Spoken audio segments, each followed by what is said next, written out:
Hi everybody, I'm Lex and welcome to Words of This Life. What's up everybody? I hope that this video finds you well. Welcome back. Today I'm going to be talking about something that someone asked if I could talk about. I've had a few of you give suggestions for video ideas, which is really helpful for me because I'm not always really sure what to talk about. And so one person suggested, or she said, I would like to know more about the jobs that you have had and the ministry things that you've done since you've been out of prison. So that is what I'm going to talk about today. So as I've shared in other videos, when I left prison, I went to a Christian transition home for women who were coming out of incarceration. And while I was there, I did a number of things. At first, when you get there, we just did classes and, Bible classes and things to help us grow in our walk with the Lord, things to help us grow in our mental health. And so just a lot of different resources and classes and people that we would meet with who were mentoring us and caring for us. And then at some point I started going to school. So initially I was working, the people that ran the home had a cleaning business that we were involved in. And so the ladies, I think most of us when we first got there, we would work with them and we would go to this corporate office and clean after hours. And so that was the first official job that I had after getting out of prison. And then after a while, I went out and started interviewing at just different local places, and I got a job at a hotel. And that was really cool. They had interviewed multiple people, and I was very, very open with them. I just got out of prison a month or two ago. At this point it wasn't very long at all, and I just told them my whole story, and she decided to trust me and hire me, which was amazing. It was really a cool job. I got to meet a lot of different people from different places and that were coming to stay at the hotel. So I just worked as a receptionist at the front desk there. It was also hard because there was a lot of temptation. There were a lot of people working there that just like to party. They would go over to the bar next door after they got off of work. And so that was a hard time for me in a lot of ways. And then after that, I went to work at McDonald's, and I worked the overnight shift at McDonald's. And I actually loved that job. I worked with some really cool people. It was kind of fun to just be out overnight working. And, my schedule was a little off because of that. But I was also going to school at the same time, and went to just a 2-year college and was taking some just remedial courses, basics, what are they called? Prerequisites and all of that. So I did a couple of semesters of school. Well, about 16 months went by and I moved to Texas to go to a Bible college. I had been in a pretty serious relationship. We were talking about getting engaged and all of that. And he didn't want me to go. And I just really felt like this is what I need to do. And so the relationship ended up ending because I moved, and it was a good thing. I was heartbroken at the time, but it was a really good thing. And so moved to Texas and became a student at a Bible college. And then in my first semester, I got hired on as an admissions advisor at the school. And then I started working at Red Lobster. And if you have ever worked in the food service industry, you'll know what I mean when I say that it can be difficult, especially if you've also come out of a history of addiction or alcoholism or anything like that. A lot of the times the restaurant industry is just like a party place. And so that was difficult in some ways, but I had grown a lot since I got out of prison and since I struggled at the hotel job. And so thankfully everything went well there. And while I was working in the admissions office and at Red Lobster, I was on a worship team at the school as well, which I didn't mean for that to happen. I had a lot of anxiety, still have a lot of anxiety when singing or speaking in front of people. And so I really just felt like the Lord was telling me to audition. I didn't want to. I was kind of kicking and screaming, but I auditioned and I made it. And so that was just an honor to be on that team for a semester. I would have continued probably, but the admissions office job, I wasn't able to balance that and the rehearsals and practices and all of that stuff. So I had to pick one or the other. And because I needed money to pay for school, I went with the job instead of the worship team. So, and then I was also on a house of prayer team. I was on a team that would do a set in the house of prayer, and I really enjoyed that because it was a small, intimate setting, and nobody was looking at you. They were just in there seeking Jesus. I left school. I left the Bible school at some point because I was pregnant. I continued to work in admissions for a while, got engaged, got married, got pregnant, and then I think 4, maybe 5 months or so into my pregnancy, I left the job at the admissions office and just stayed at home and watched a lot of Wonder Years, a lot of Wonder Years, and just hung out at home at our apartment that was on campus and waited for our first baby to arrive. So I became a stay-at-home mom once she arrived, and then I started making tutus out of tulle and was sharing pictures of those. And then my mom was so impressed that she bought me a sewing machine. And so I got the sewing machine and I started making all kinds of stuff, nursing pads, nursing covers, little baby toys with bells in them and little crinkly papers, pacifier clips, scarves, all sorts of things, and opened an Etsy store and started selling all of that stuff. And I really enjoyed that because I was creating things that people wanted to buy and that people enjoyed, useful things that I made with my hands and got to ship to people, sometimes all over the world. And so that was really exciting. And around that same time, in my early days of being a stay-at-home mom, I got involved with a ministry called Jesus Said Love. And we went into strip clubs in the Dallas area and just did outreaches and brought gifts to the women there. Like in August, we would do a back to school outreach where we would have people donate backpacks and school supplies, and we would just bring tons of backpacks full of school supplies that they could take to their kids. We had different themes that we would do when we would do our outreaches. We'd bring them nail polish and flip-flops in the summer. What was really cool about that is that I was now on the other side. Like I was back in the dressing rooms with these women, not just we had a team of ladies that did this together. But I just felt like I was able to pour life back into a place that had once destroyed me in so many ways. And so it was really redemptive. And, we did not go in there and say, you're going to hell if you don't stop this, or you need to believe in Jesus, or you need to go to church. There was just the whole premise of the ministry was Jesus said love. Jesus calls us to love, and the church does not always do a fantastic job at that. And so we were just a group of women that were trying to and just love people where they were at, just like Jesus does for us. He did that for me in prison, and we had resources for them if they wanted to get out or if they needed help. I developed a relationship with a few different ladies. There was one who was considering an abortion, and I was able to take her to a crisis pregnancy center. She kept the baby and ended up having another baby a couple of years later, and her life just changed because of her kids. And so it was really cool to get to walk with her through that. And then we would take ladies to doctor's appointments and things like that. However we could serve them, we just wanted to make ourselves available to do that. When my husband finished school, we had to do an internship. And so we did that, an overseas internship. We did that in the Philippines. And so while we were in the Philippines, it was just a 3-month, really intensive internship where we served in a lot of different capacities. We did children's ministry.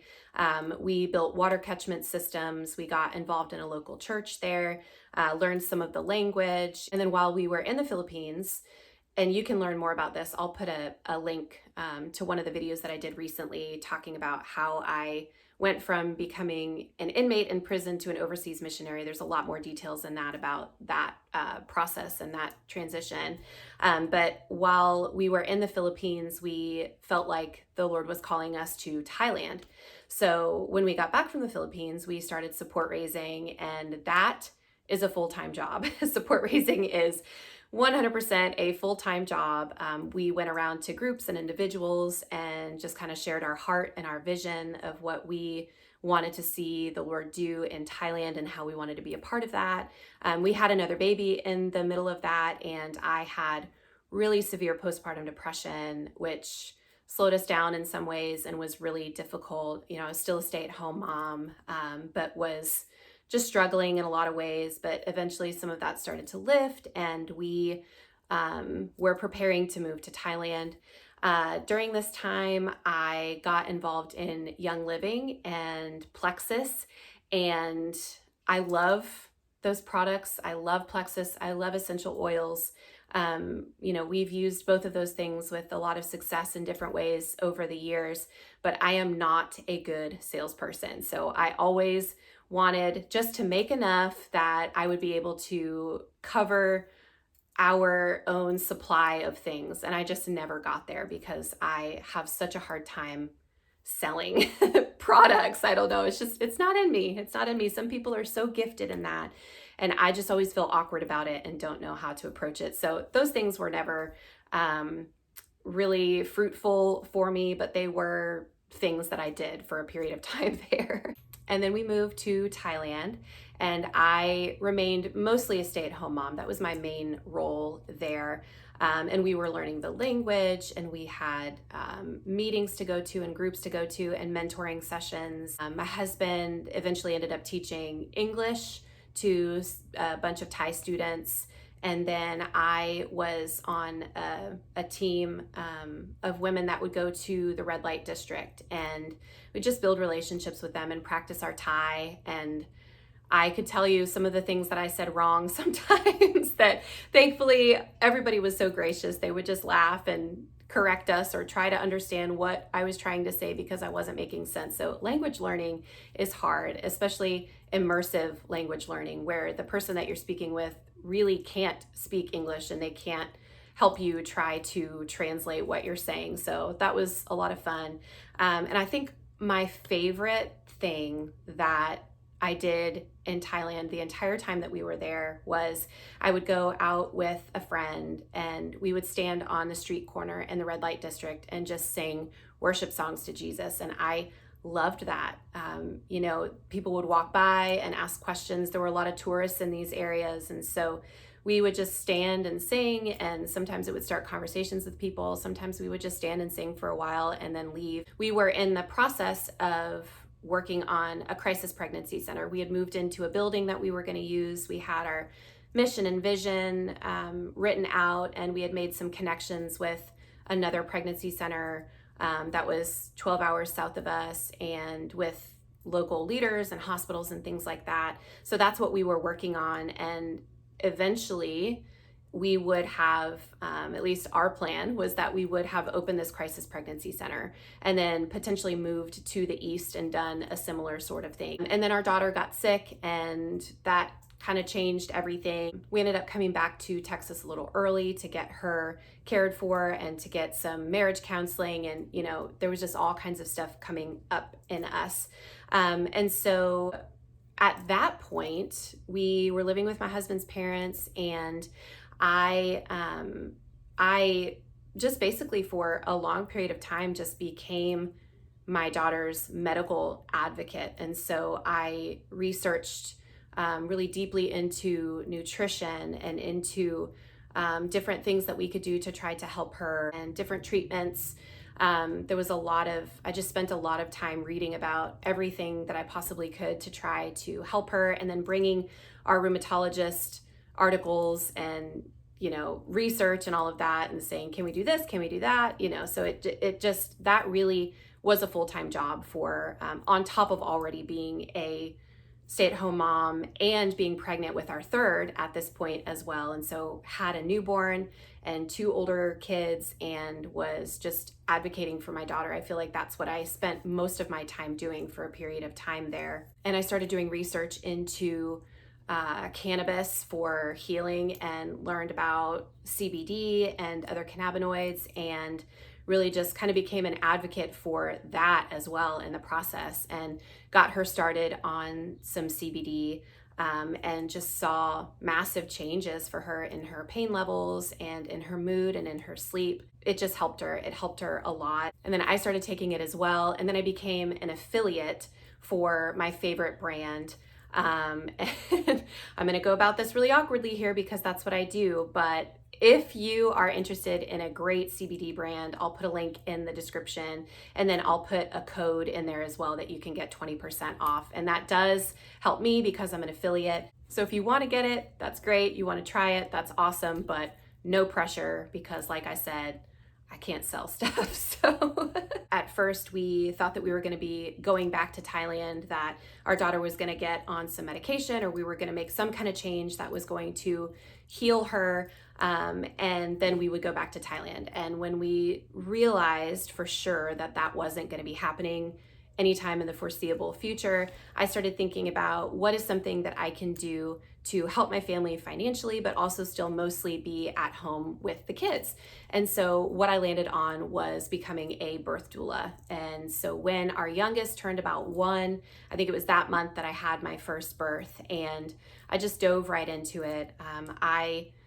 I love being a birth doula, getting to walk with moms who are bringing their babies into the world and getting to support them, knowing what they're feeling, just being able to do a job with such empathy because I've felt what they're feeling before. I know the pains of labor, and to be able to just sit and be a peaceful presence to someone in such a sacred space. It's really an honor to be invited into that space again and again. And so I'm still a birth doula. Along the way, I also went to school for a year and decided that with homeschooling, which we had started, it was just too much. So maybe after a year or so, 3 semesters, so summer, fall, spring, I stopped because I just realized that I had put too much on my plate and it was too much for me to do. So I stopped school, and I also started doing YouTube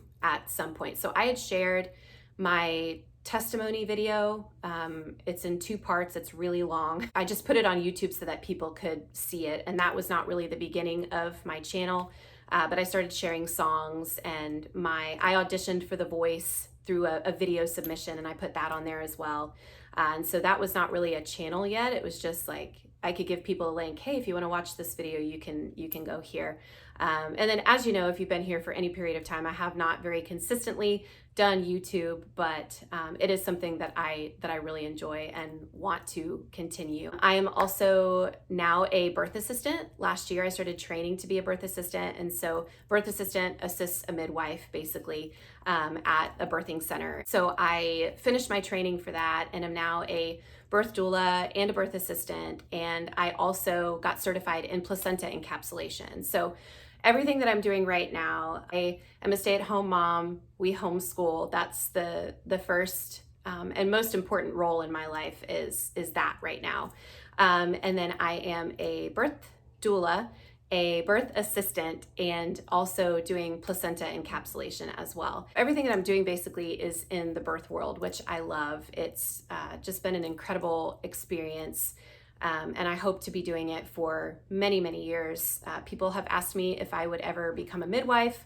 I feel like the answer to that is no. However, I know a number of doulas who started as doulas and then they became birth assistants, and then it's like the logical next step is becoming a midwife. So I don't know if that'll be me one day, but for now, I am enjoying doing what I'm doing and enjoying how much I still get to be home with the kids and do homeschool. Also, I have been involved in women's ministry in a number of capacities over the last few years. So just walking with women who are struggling in different ways, walking with women in marriages that are hurting, things like that. And then most recently, the thing that I've added to the list is that I'm writing a book about my life. After years of saying that I would never write a book about my life, that is what I'm doing right now. And so I've shared that in another video, and I've shared it on my social media, and I've gotten a lot of positive feedback of just people being really excited, saying that they'll read it. And I'm like, wow, that is amazing that it's not even fully written yet and people are already like, sign me up, where can I buy it? So thank you. The encouragement helps me want to keep going. I've been writing for as long as I can remember, but mostly songs and poems. And so this is a whole different undertaking, but there's a lot of purpose behind writing it. All right, well, that is it for today. This was my jobs I've had and things I've done since I got out of prison video. That's probably too long of a title. I'll have to think of a better title for it by the time that I edit this. But thank you for the suggestion to do this. It was really helpful. And if you are watching and you have any suggestions about things that you'd like to hear more about, please let me know in the comments. I would love to make a video and share those things. If you've been here before, thank you so much for coming back and for your support and for liking this video and for sharing it.